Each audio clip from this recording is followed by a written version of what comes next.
Hey, what's happening, guys? What's going on YouTube? You guys have tuned into Rules for Rebels. In today's video, we're going to be talking about Instagram. Just a couple days ago, Instagram started beta testing a brand new repost feature. The Instagram repost will essentially be the equivalent of a retweet on Twitter, but for the Instagram platform. Instagram says that the purpose of this is to allow you to share a post that your friends had posted so that your other friends can enjoy it as well, to amplify the voice of your favorite creators, and to express yourself through your reposts. And these will actually be featured in your Instagram feed.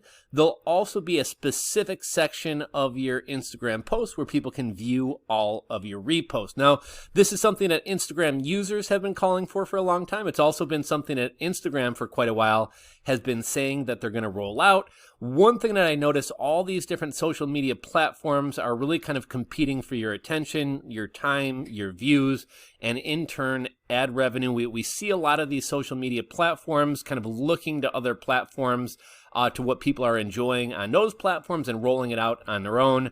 When TikTok first started getting popular, Instagram went ahead and did the Reels. We then saw YouTube see not only TikTok becoming popular, but Instagram Reels taking off. So YouTube rolled out YouTube Shorts. So every platform seems to be trying to kind of be everything as opposed to kind of staying in their own lane. Let's talk about why this might be interesting to content creators, as well as brands, companies, businesses, blogs, etc. So for content creators, why this is interesting. When you put out content, there's basically two ways to put out content.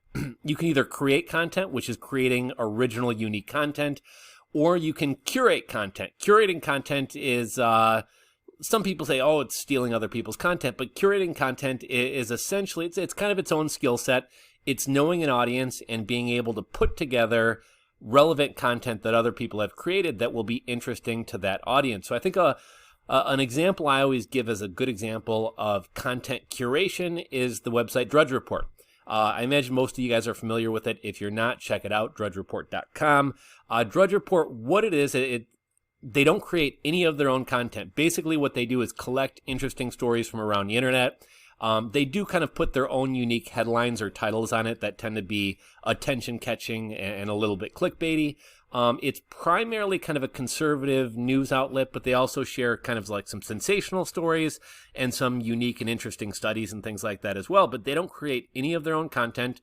They'll maybe grab 20, 30, maybe 50 stories a day, put an interesting headline on it, bring it all together. And kind of the skill set there is they know their audience, they know what their audience is interested in, and pretty much, if you're interested in that type of content, pretty much every story they put out probably has some interest to you. What's kind of interesting about Drudge Report, just as a side note, they get about 8 million unique visitors per day. And what's especially interesting about this is not only do they not create any of their own content, but it's really not a pretty website. In a day and age when everything is pretty and very nicely put together and production is very high, Drudge Report looks like Craigslist, right? It's basically just text for the most part. It's Times New Roman font, but they managed to bring together a lot of interesting stories and put unique headlines on them. So why this is interesting for potential content creators out there, maybe you're somebody who doesn't want to post selfies of yourself all day or make videos, but maybe you want to engage with an audience about a certain niche. Well, you can curate posts from other people in that niche, and that could be your entire Instagram account is just bringing together interesting things that you find on Instagram. So for potential creators, there's kind of an interesting angle. Why this might be interesting if you are a brand, you have a blog, you have a Shopify store, something like that.